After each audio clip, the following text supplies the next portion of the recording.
नमस्कार। हिजो बिहान 8:40 बजे अकस्मात अचानक भोटे कोशीमा आएको तीव्र बाढीको कारणले धेरै संरचनाहरू र मानवीय हताहत भएकोमा हामी सबै जानकार छौँ। यो अति नै दुःखद महाविपत्तिको सामना गर्नु सरकारको मात्रै काम होइन, यो सबै नेपाली नागरिकहरू आफ्नो तर्फबाट गर्न सक्ने बेला पनि हो।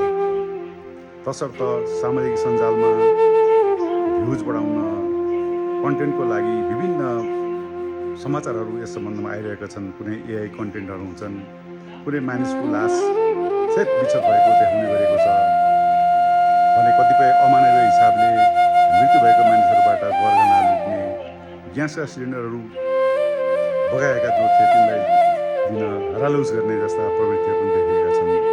यस्ता कार्यहरू एकदमै निन्दनीय छन्, यी अपराधै हुने कार्यहरू।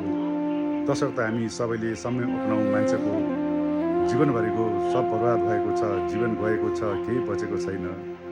त्यसलाई मध्यनजर राख्दै हामी सबै नेपाली नागरिकहरू यो बेला एकजुट हुनु अत्यन्तै जरुरी छ। तसर्थ हामीले जो जहाँ छौँ, जे जस्तो अवस्थामा छौँ, हामीले जे गर्न सक्छौँ त्यही सहयोग गरौँ। हाम्रो सानो सानो सहयोगले पनि कसैको कल्याण हुन सक्नेछ, कसैको जीवन बाँच्न सक्नेछ।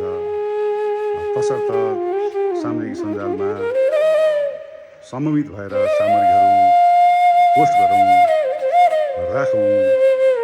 सबैलाई फेरि पनि एकपटक अपिल गर्दछु र हामीले गर्ने सहयोग राशिहरू नेपाल सरकारद्वारा जारी गरेको क्युआर कोडहरूमा र ब्याङ्क खाताहरूमा मात्रै आधिकारिक रूपमा प्राप्त जानकारी बुझेर गर्ने गरौँ।